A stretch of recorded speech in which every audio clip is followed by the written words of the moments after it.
Hello dear student, स्वागत है आपका आपके अपने ही यूट्यूब चैनल पर। आज हम बात करने वाले हैं इस वीडियो में क्लास 8 की साइंस की वर्कशीट नंबर 20 की। इसमें हमारा आज का टॉपिक रहने वाला है प्रकाश। तो देखते हैं, आज इस पर डिस्कशन कर लेते हैं हम। तो हमें बताया गया है कि प्रकाश परावर्तन के नियम और समतल दर्पण में बनने वाले प्रतिबिंब के लक्षणों के बारे में जानकारी, ये आज हम पढ़ेंगे। ठीक है, तो प्रकाश परावर्तन के कुछ नियम हैं। क्या है वो नियम? प्रकाश परावर्तन का पहला नियम ये है कि आपतन कोण सदैव परावर्तन कोण के बराबर होता है। अब क्या होता है ये आपतन कोण?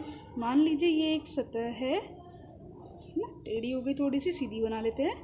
मान लीजिए ये एक सतह है, सतह पर प्रकाश की किरण कुछ इस तरह से पड़ी, टेढ़ी पड़ी है ना, और इस सतह के लंबवत देखें तो एक ये रेखा निकल के आती है। तो इस तरह से इन दोनों के बीच का जो कोण है वो कहलाएगा आपतन कोण। ठीक है, जैसे कि यहाँ दिखाया गया है, ये हो गया हमारा आपतन कोण। अब जब ये प्रकाश की रेखा, प्रकाश की किरण सतह से टकराई तो ये टकरा कर वापस भी जाएगी, तो जितना कोण बना के जाएगी उसको परावर्तन कोण कहा जाएगा। अब इनके नाम का क्या रीज़न है? जो रेखा प्रकाश की रेखा, प्रकाश की किरण सतह पर पड़ी यानी कि आपतित हुई, गिरी, उसको वह आपतन कोण बनाएगी, और जो लौट जाएगी, परावर्तन होके लौट जाएगी, उसको परावर्तित किरण कहा जाएगा। ठीक है, तो आपतन कोण और परावर्तन कोण समझ आ गया। एक चीज़ और कि आपतन कोण और परावर्तन कोण दोनों ही हमेशा समान होते हैं। आपतन कोण और परावर्तन कोण समान होते हैं, दोनों का साइज बराबर होता है। चलिए अब यहाँ से पढ़ लेते हैं। देखिए, प्रकाश परावर्तन का पहला नियम क्या है? जब भी कोई किरण में परावर्तन होता है, प्रकाश की किरण का परावर्तन होता है, तो उससे कुछ रूल्स हैं जो फॉलो होते हैं, कुछ नियम हैं। क्या है वो नियम? पहला नियम तो यह है कि आपतन कोण सदैव परावर्तन कोण के बराबर होता है, जैसे कि अभी हमने बात कर ली।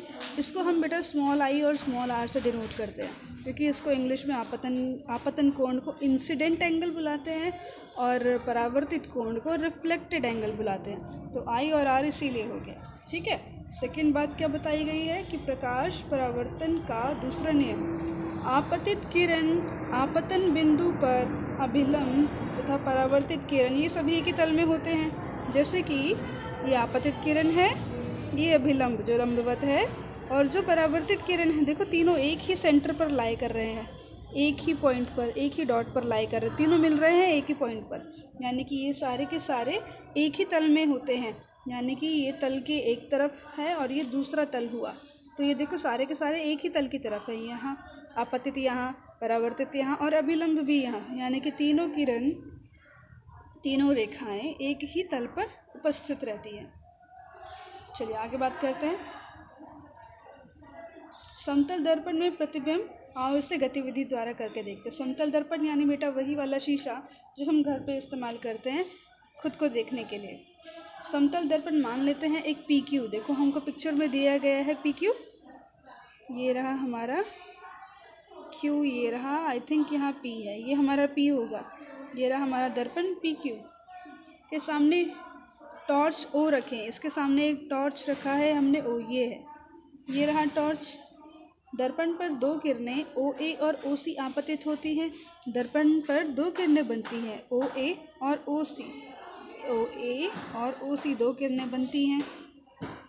अब दर्पण PQ की सतह पर बिंदु A और C पर अभिलंब खींचें। ये जो हमारा दर्पण है, इस पर जो पॉइंट A और पॉइंट C है उस पर दो अभिलंब खींचे जाएंगे। ठीक है, हमने खींचा, फिर क्या करेंगे? बिंदु A से परावर्तित किरण AB, बिंदु A से परावर्तित किरण AB हो जाएगी और बिंदु C से परावर्तित किरण CD हो जाएगी। अब इन रेखाओं को पीछे की ओर बढ़ाइए, पीछे यानी कि इधर की तरफ बढ़ाया। अच्छा, टॉर्च हमारा बेटा यहाँ है, टॉर्च से किरण इधर पड़ी, देखिए डायग्राम दोबारा देखिए। ठीक है, ये रहा हमारा टॉर्च, टॉर्च हमारा यहाँ है, ये हमारा टॉर्च है। टॉर्च से किरण आई, टकराई शीशे से, और इन्हीं रेखाओं पर जहाँ पे ये टकराई बिल्कुल उसी एग्जैक्ट पॉइंट पर दो अभिलंब बना देंगे। अब ये जो अभिलंब है इनसे रिफ्लेक्टेड रे यानी कि परावर्तित किरणें भी निकलेंगी, है ना। तो इन रेखाओं को पीछे की ओर अगर हमने बढ़ाया तो हम देखते हैं दोनों रेखाएं एक पॉइंट पर जाके मिल रही हैं, पॉइंट ओ डैश पर। क्या ये दोनों किरणें एक ही पॉइंट पर जाके मिल रही हैं? हमने देखा हाँ बिल्कुल मिल रही हैं। तो इस बिंदु को हम ओ से निरूपित कर देते हैं। क्या परिवर्तित किरणें ई पर स्थित किसी दर्शक के नेत्र को बिंदु ओ से आती प्रतीत होगी? क्या हमें कोई अगर देख रहा है इस किरणों को प्रकाश के आते हुए तो क्या उसको ऐसा लगेगा कि जो रेखा है वो ओ से आ रही है? देखो जो रेडिएशन की जो डायरेक्शन है, जो किरणों की जो डायरेक्शन है, डायरेक्शन ये है, किरणें ऐसे आ रही हैं, किरणें यहाँ से नहीं आ रही। हमको जो आते हुए दिखेगी, अगर कोई व्यक्ति यहाँ से देख रहा है तो उसको ये लगेगा, उनको ये लगेगा कि किरण तो यहाँ से आ रही है, और इसका पीछे का ट्रैक फॉलो करें तो पीछे ये यहाँ से आ रहा है, इस ओ से, जो कि बाद में हमने जोड़ के देखा इससे हो रहा है ना, जो कि एक्चुअली में है नहीं, एक्चुअली में ओ हमारे यहाँ एग्जिस्ट कर रहा था। ठीक है, तो हमें प्रतीत ऐसा होगा कि जो रेडिएशन है, जो किरणें हैं वो यहाँ से आ रही है, क्योंकि परावर्तित किरणें वास्तव में ओ पर नहीं मिलती हैं बल्कि मिलती हुई प्रतीत होती हैं। इसलिए हम कह सकते हैं कि बिंदु ओ को आभासी प्रतिबिंब ओ पर बनता है। तो इस तरह से हम क्या देख रहे हैं कि जो किरणें हैं वो एक्चुअल में यहाँ पर मिली नहीं हैं, मिलाई गई हैं, है ना। तो इस तरह से जो प्रतिबिंब बनता है उसे आभासी प्रतिबिंब बुलाते हैं। ठीक है, अगर किरणें वास्तव में कहीं पे मिलकर टकरा के कट गई होती तो हम इसको वास्तविक प्रतिबिंब बुलाते, लेकिन ऐसा नहीं हुआ, तो ये आभासी प्रतिबिंब ही हुआ। आगे बढ़ते हैं। समतल दर्पण द्वारा बनने वाले प्रतिबिंब के लक्षण। अगर दर्पण समतल है उससे बनने वाले प्रतिबिंब के क्या लक्षण होंगे? चलिए इस पर बात करते हैं, बहुत इम्पॉर्टेंट है। आप ये सारी चीज़ें एनालाइज भी कर सकते हैं। जो मैं पढ़ा रही हूँ, आप अपने सामने एक शीशा रखेंगे और उस पर इन चीज़ों को रख कर देखेंगे कि देखो, पहला, प्रतिबिंब दर्पण के पीछे उतनी ही दूरी पर दिखाई देता है जितनी दूरी पर वस्तु दर्पण के सामने रखी है। यानी कि हम शीशे के जितना सामने खड़े हैं, अगर शीशे से 2 मीटर आगे आप खड़े हो तो प्रतिबिंब जो बनेगा शीशे में, जो आपको आपका प्रतिबिंब नज़र आ रहा है वो 2 मीटर पीछे ही होगा। दूसरा, प्रतिबिंब सीधा और बिंब के आकार का ही बनता है। प्रतिबिंब का आकार उतना ही होगा जितने आप हो। ऐसा नहीं हो सकता कि आपकी हाइट कम है और बड़े हाइट का प्रतिबिंब बन जाए, ये नहीं होगा। आकार उतना ही होगा और सीधा होगा, आप खड़े हैं तो खड़ा प्रतिबिंब ही बनेगा। तीसरा, प्रतिबिंब को पर्दे पर प्राप्त नहीं किया जा सकता, अतः ये आभासी बनता है ना। पर्दा यानी कि जो हम पिक्चर, अपनी इमेज, प्रतिबिंब शीशे में देख रहे हैं उसको हम किसी पर्दे पर नहीं उतार सकते, जैसे सिनेमा हॉल के पर्दे पर नहीं उतार सकते। तो इस तरह के प्रतिबिंब को आभासी प्रतिबिंब बुलाते हैं, जिसका प्रतिबिंब पर्दे पर नहीं उतारा जा सकता। चौथा, समतल दर्पण में वस्तु का दायां भाग प्रतिबिंब में बायां दिखाई देता है, जिसे पार्श्व व्युत्क्रमण कहते हैं। क्या आप समझा सकते हैं कि एम्बुलेंस शब्द को इस प्रकार क्यों लिखा जाता है? हम देखते हैं, अगर आप शीशे के सामने खड़े हैं और आप अपना लेफ़्ट हैंड उठाएंगे तो आपको अपना राइट हैंड उठाया हुआ नज़र आएगा, है ना।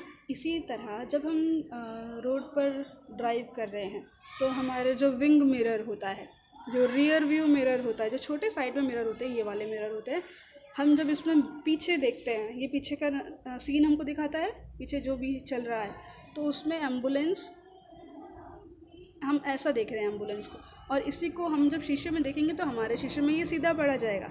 इसीलिए एम्बुलेंस की गाड़ी पर एम्बुलेंस उल्टा लिखा जाता है। ठीक है, स्पेलिंग रिवर्ट में लिखी जाती है ताकि सामने वाले शीशे में वो सीधा दिखाई दे। अगर एम्बुलेंस में पहले ही सीधा लिख दिया जाता तो वो शीशे पे उल्टा नज़र आता है ना। तो इसी चीज़ों को समझते हुए एम्बुलेंस का नाम, एम्बुलेंस की गाड़ी पर उल्टा लिखा जाता है। ठीक है बेटा, आज की इतनी वर्कशीट, आप इसको अच्छे से रिवाइज़ करेंगे, समझ लेंगे। कोई भी कहीं पे भी डाउट आएगा तो आप मुझसे कभी भी पूछ सकते हैं, ग्रुप्स में आप अपने डाउट पूछ सकते हैं। अब मिलेंगे हम अगली वीडियो में, क्वेश्चन आंसर्स आप कर लेंगे, अपने डाउट्स मुझसे ग्रुप में पूछ लेंगे। मिलते हैं अगली वीडियो में, तब तक के लिए अपना ध्यान रखिए। ठीक है, ओके, गुड बाय।